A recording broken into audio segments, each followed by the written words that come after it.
August the 7th, grasses, sedges and rushes. Many grasses come to the end of their flowering period this month, but as London has so many kinds of grassland habitats, there are still plenty to see. In particular, it is worth visiting heathland, downland, wood, pasture, meadows, grazing marsh, salt marsh, arable land and brownfield sites, all of which may hold surprises. Visiting Develsden Wood and Happy Valley in Croydon, and Brooks Wood and Scroggan Hall Wood in Bromley may be a good place to start due to the range of different habitats to be found in both these areas. Most of the major types of grass will still have some species either in flower or fruit that can be found this month. For example, giant fescue Festuca gigantea in woods, orange foxtail Alipocurus iqualis with its bright orange anthers at the edges of ponds, flattened meadow grass Poa compressor on the tops of walls, wild oat Avena fatua on roadsides, or even the alien Darnel Lolium temulentum on wasteland. The latter species is thought to be the troublesome tare mentioned in the Bible that destroyed crops. It looks like a typical ryegrass, but easily gets infected with a poisonous fungus, which if eaten has been known to cause vertigo, spasms, and even temporary loss of sight. The smallest grass we see a lot tend to be the bents, agrostis species. The word bent is believed to mean coarse grass, which could well explain the bent in Bentley Priory Open Space in Harrow, which, as already mentioned, is another good place to look for grasses. They're attractive, fine, tufted or creeping grasses. Their tiny flowers, spikelets, are set in whorls, usually ornless and often glossy. There are 3 common species in London, of which Fiorin or creeping bent, Agrostis stolonifera, is probably the most ubiquitous. This can be recognised sometimes by its long leafy runners and stems that are often bent at their bases. It can be found in all types of grassland, and some dwarf forms are even added to lawn mixtures. Common bent, Agrostis tenuis, is equally common, and often on poor soils such as heaths, where it can form a continuous turf. Black bent, Agrostis gigantea, is the most robust of the 3, with stout erect stems, large flower heads and rough leaves. It is also taller, 150 centimetres, and found on both waste and cultivated ground. A 4th bent, velvet bent, Agrostis canina, is less common. It has fine bristle leaves, awns that the others don't possess, and prefers wetter places such as marshes and wet woods. An attractive grass that truly belongs to August is purple moorgrass, Molinia purpurea, as it only starts to flower this month. It forms elegant eye-catching tussocks with wide sprays of flowerheads on damp heaths. Not only this, but its leaves turn an attractive colour in the autumn, but are probably best seen in winter when they're covered in dew or frost in places such as Richmond Park. Being so architectural, it is small wonder a variety of its cultivars are popular in London's gardens. The common reed, Phragmites communis, is another grass which is only just coming into flower now, but will be very noticeable for the next 3 months. This is one of the largest grasses we see in London, 3 metres, excluding the enormous pampas grass and bamboos that we see in gardens. It has silvery purple flower heads that all wave in the wind in unison in the reed beds that it creates.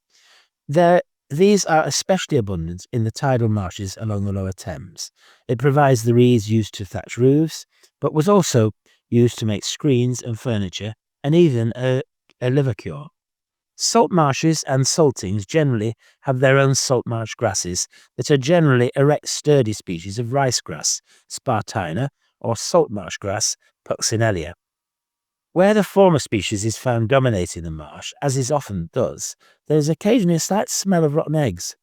Other rarer grasses worth looking out for this month include common millet, Panicum miliaceum, canary grass, Phalaris canariensis, bristle grasses, Soteria species, Bermuda grass, Cynodon dactylon, and rye, Sacale cereale, in places such as roadsides and rubbish dumps. A fine collection of different grasses from all over the temperate world can be seen at Wisley.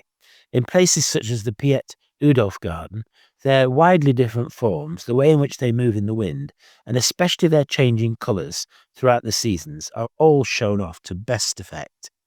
Late summer also sees many sedges producing their inconspicuous fruits, which are often so indispensable for an accurate field identification.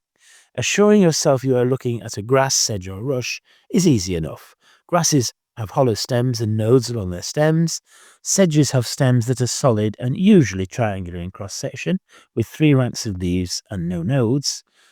Rushes also have no nodes and long cylindrical leaves which often taper to a point.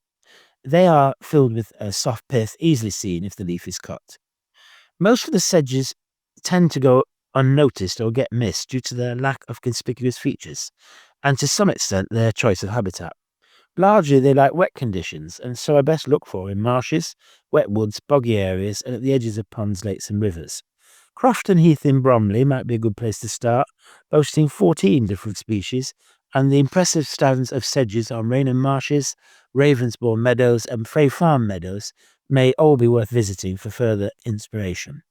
The sedges in our gardens are much more impressive, as the cultivars of collected Japanese and American sedges tend to be much more colourful.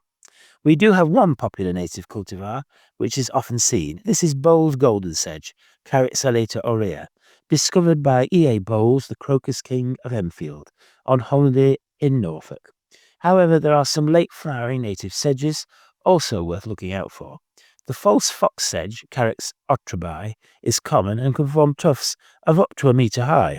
It has the typical congested tips of spiky flowers of so many other Carex species. The lesser pond sedge, Carex acutiformis, is similar to the great pond sedge, Carex riparia, already mentioned, but with narrower leaves that taper to a sharp point. The two are often grown together, but should be handled with care, as their saw-like leaves are quite capable of inflicting a painful cut. The grey sedge, Carex divulsa, differs in that it is more likely to be seen along a woodland ride. Its flowers are much more separated along its stems than other sedges. The thin-spiked wood sedge, Carex strigosa, is also found in woods and is similar to the wood sedge, Carex sylvatica, but with much broader pleated leaves. It is not common nor easy to find, sometimes showing a preference to be near springs in woods, which woodland paths never seem to lead to. A much easier sedge to recognise in the field is the hairy sedge, Carex hirta. It has hair tips to its leaves and fruits, which no other British sedge possesses. Lastly, the most unforgettable sedge to be found has to be a grove of the great cusset sedge, Carex paniculata. This sedge forms strange-looking, upright pillars, which can sometimes be up to 1.5 meters in height. These pillars often come straight out of the water, and in numbers have an odd, unworldly quality. At one time, they were cut and dried and used as footstools in churches. Fortunately, it still hangs on in parts of the Colne Valley and can even still be found in Ravine Bog on Wilden Common. Most rushes are also now developing their fruits, which often are more noticeable than their flowers and more useful for identification. A lot of our rushes are either rare, difficult to find, or now extinct in London, mainly due to the loss of habitats such as fen. As some rushes just have a single small, compact, elongated flower head, they are even missed by botanical recorders, but it does mean there may be a chance of a discovery. Old Park Wood and Denham Lockwood in the Colne Valley still possess some fen and may be worth exploring. The bristle club rush, Isolepis cetacea, is one such rush, but unlike most of the others, it is catholic in its tastes. It can be found in wet meadows, at the sides of lakes, fen, sandy ground, as well as on gravel, dunes, and even salt marshes. Consequently, it is found all over Britain, including London.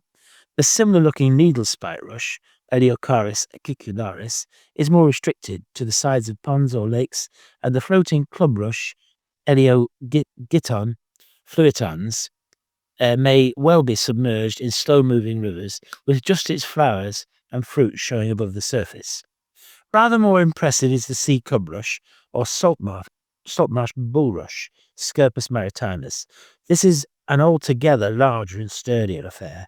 It is up to 1 meter tall with a distinctly three-angled stem, indicating it is a true sedge. It can be found along the muddy edges of the lower Thames and similar environments across the world.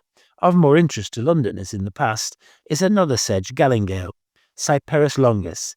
Although now rare, it is still planted sometimes as an ornamental Medieval Londoners made its leaves into hats and its violet-scented roots into pokerounce, a spicy scented sweetmeat which was served at the end of meals. There is another smaller galingale, Cyperus fuscus, that used to be found at the sides of ponds, but as London's ponds disappeared, so did it.